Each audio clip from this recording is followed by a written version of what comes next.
پوری دنیا میں آج جنگوں کے حالات جو پیش کیے جا رہے ہیں، لوگ تو اب یہ خبریں ایسے سن رہے ہیں، کسی کے ہاں بم گرنے کی، میزائل گرنے کی، تو ایسا لگ رہا ہے جیسے بچے پٹاخے پھوڑ رہے ہیں۔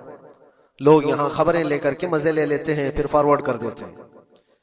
موت اتنی آسان ہو گئی ہے کہ اللہ کے نبی صلی اللہ علیہ وسلم نے 1400 سال پہلے یہ ارشاد فرمایا تھا کہ ایک زمانہ آئے گا کہ حرج بڑھ جائے گا۔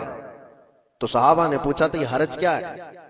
تو حضور اکرم صلی اللہ علیہ وسلم نے ارشاد فرمایا تھا کہ قتل بہت زیادہ ہوگا، ایک دوسرے کا قتل اتنا زیادہ ہونے لگے گا کہ لوگ اس کی پرواہ بھی نہیں کرتے۔ آج مجھے آج بتاؤ، دنیا پوری بہت سارے ایشوز پر بیٹھکیں کر رہی ہے، گلوبل وارمنگ پہ ہے، دنیا میں انوائرمنٹ کی چینجنگ پر، موسم کا تاپمان بڑھ رہا ہے، اس پر میٹنگیں ہو رہی ہیں، بڑی بڑی تنظیمیں بیٹھتی ہیں۔ یہ ڈھکوسلا ہے یہ دنیا کا، یہ مغربی دنیا، ویسٹرن کنٹریز کا دکھاوا ہے۔ یہ اینیمل لاورز کو بھی باہر لے کر کے آتے ہیں، ان کو بہت زیادہ کوریج دیا جاتا ہے، یہ کتے سے پیار کرنے والا ہے، یہ مرغی سے پیار کرنے والا ہے۔ ظالموں، 40,000 نہیں 50,000 لوگوں کو فلسطین میں تم نے ناحق مار دیا، اس پر کوئی بیٹھک نہیں کرتے۔ موت اتنی آسان ہے انسانوں کی، جنگ جس سے ہے، مقابلہ جس سے ہے، تمہارا آپس میں برابر کی طاقت کا مقابلہ ہو تو سمجھ میں آئے کہ ایک دوسرے کی فوجوں سے مقابلہ ہے، ادھر کی فوج بھی مر رہی، ادھر کی فوج بھی مر رہی ہے، لیکن نہتے بچوں کا کیا قصور؟ بلکہ وہ گود میں آئے ہوئے ابھی جنہوں نے شعور کی آنکھیں بھی نہیں کھولی، دودھ پیتے بچوں کے جو قتل ہوئے ہیں۔ تاریخ میں آپ نے پڑھا ہوگا فرعون نے 12,000 بچوں کا قتل کیا تھا، صرف اس گمان سے کہ اس نے خواب دیکھا تھا بنی اسرائیل میں ایک بچہ پیدا ہوگا جو اس کی سلطنت کو ہلاک کر دے گا۔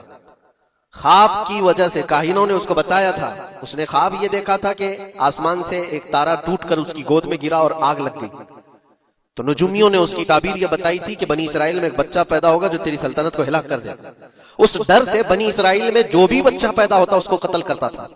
اس نے تقریباً 12,000 بچوں کو قتل کر دیا تھا، اس ڈر سے کہ وہ بچہ تو نہ پیدا ہو جائے جو میری سلطنت کو ہلاک کرنے والا ہے۔ اور وہ موسیٰ علیہ السلام تھے، پیدا بھی ہوئے اور فرعون کے گھر میں ہی پلے، اللہ کا نظام ہے۔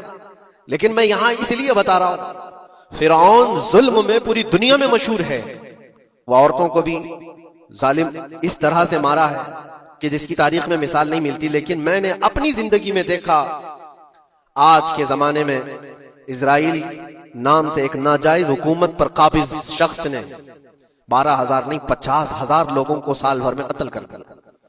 یہ تاریخ کا بھیانک چہرہ ہے۔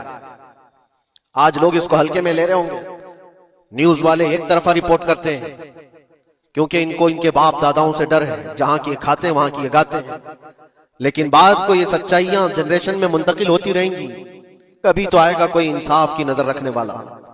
اور انسانیت کا قتل کتنا بڑا قتل ہے، ایک شہر کے 50,000 لوگوں کو قتل کر دینا، اور ایسے کہ وہاں کی عمارتیں پورے راکھ کے ملبے میں چلی گئی، صدیاں لگ جاتی ہیں ایک شہر کو بسنے میں، ایک گھر کو بنانے میں آدمی کی اپنی زندگی گزر جاتی ہے، کیا کیا ارمانوں سے گھر بناتے ہیں، لیکن ایک پل میں کسی کا گھر اجاڑ دیا، اس کے سامنے تڑپتے ہوئے اس کے باپ کی لاش ہو، ماں کی لاش ہو۔ وہ تصویریں کہ آپ نے نہیں دیکھی کہ ایک باپ چھوٹی سی بیٹی کو لے کر کے دوڑ رہا ہے تو اس کا بیٹا الگ پیر اور ہاتھ جلے ہوئے بم سے تڑپ رہا ہے، وہ کس کے درد کو دیکھے۔ یہاں تک کہ میں نے دیکھا کہ بیٹی کو باپ یہ نصیحت کر رہا ہے، تھوڑا اور صبر کر لے بیٹا، شہادت ملنے والی ہے۔ کون کرتا ہے یہ؟ موت سے پہلے اپنے بچے کو اتنی تلقین کر دے، حالات ایسے۔ دوسرے ایک کہ وہاں پر کھانے پینے کی ایڈ کوئی جا نہیں سکتی، اس پر پابندی، دوائیاں نہ جائیں اس پر پابندی۔ دنیا کا کوئی قانون اس چیز کو جائز ٹھہراتا ہے؟ مجھے بتاؤ، آتنکواد کا راگ الاپنے والے ان باتوں کو کیا کہیں گے؟